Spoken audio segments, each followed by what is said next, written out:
Today, we're going to dive deep into one of the biggest and strangest mysteries of the amazing digital circus, the infamous abstraction. A lot of people believe it's just someone completely losing it because of the stress of being trapped in that digital world. But what if I told you it's not that simple? What if, in reality, all of this is far more planned, controlled, and terrifying than it seems at first glance? Today, we'll break everything down step by step, how abstraction really works, what triggers this process, how the system chooses its victims, who was the first to be lost, and who might be next in line. So grab a snack, because this investigation is going to be a long one. To start, we need to talk about something important. Caine wasn't completely honest with us in the beginning. When Pomni asks about the real names of the people trapped in the circus, he answers that no one remembers anymore, that this is just an inevitable side effect of the system, and that he has no control over the human mind. He even says that this is one of the few areas outside his reach. At that moment, the explanation sounds reasonable, right? After all, messing with real people's minds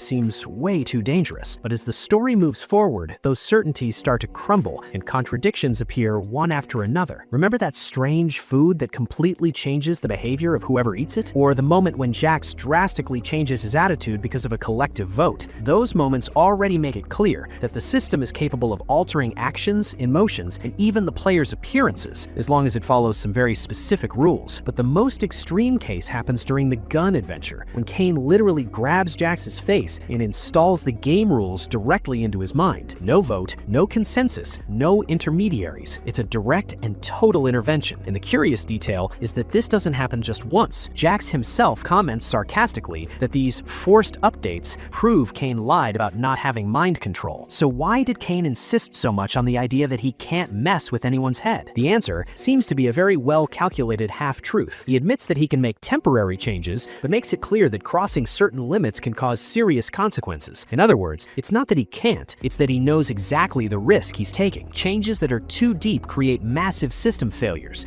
that lead straight to abstraction. This completely changes how we see the problem. Abstraction isn't just an emotional collapse, it's the system reacting to excessive interference, and that raises several unsettling questions. Why were the real names erased? What exactly was modified in Ribbit's, Kaufmo's, or Scratch's minds before they were lost for good? Maybe the answer is right in front of us, in what's happening right now with Jax. Up to this point, we can say one thing with confidence. Abstraction is not spontaneous, nor does it happen just because someone couldn't handle the pressure. It's a degenerative process that begins when the system repeatedly interferes with the player's minds, memories, and actions until everything fragments. You can identify at least 5 clear signs along this path: extreme isolation, total loss of interest in things, apathy, a sense of disconnection from reality, dissociation, strange changes in the eyes, and finally, complete abstraction. The good news? If this process is interrupted before the final point, there's still a chance of reversal. About Ribbit and Scratch, we know very little, but with Kaufmo, the process is clearly visible. He realizes that something is wrong with himself. He disappears for almost an entire day, so much so that they put a mannequin in his place in the episode's opening. That already indicates isolation and disinterest. The chaotic scribbles in his room, along with his obsession with Caine in the exit, point directly to dissociation. None of this appears out of nowhere. It was a slow deterioration, with small changes piling up until everything spiraled out of control. And now, we're seeing the exact same pattern repeat with Jax. The changes start subtly, almost imperceptibly. Little by little, they intensify. He begins to pull away, loses interest in the adventures, stops provoking others, and no longer finds any joy in interacting. It's the same behavior Kaufmo showed. He avoids the beach, locks himself in his room, and prefers to be alone. Then comes the dissociation phase, which can be interpreted in several intriguing ways. One of them is that Jax may be entering the early stage of abstraction, and instead of feeling panic, experiences a strange sense of relief, as if he were in a trance. He seems to be drawn towards the system's core, passing through a space that resembles an artificial intelligence-created world, where everything turns into abstract shapes before gaining meaning. There's also a more physical explanation. Maybe this state is the result of him holding his breath too long, something similar to deep meditation or a waking dream. But if that's all it is, why hide it from the others? And that's where the most unlikely and curiously fun theory comes in. What if Ribbit, who was a frog, is somehow still present? Some frog species produce hallucinogenic substances through their skin, and Jax enters this state right after touching him without gloves. It sounds absurd, since Ribbit has already been abstracted, but Jax's ability to hold his breath could be replicating effects from other characters. Or maybe none of this is a coincidence, and Caine himself deliberately induced this trance. What saves Jax is something fundamental: interruption. Pomni, Ragatha, and an NPC, Abel, knock on the door and break the state he was in. For a moment, his eyes display patterns very similar to those of the abstracted characters,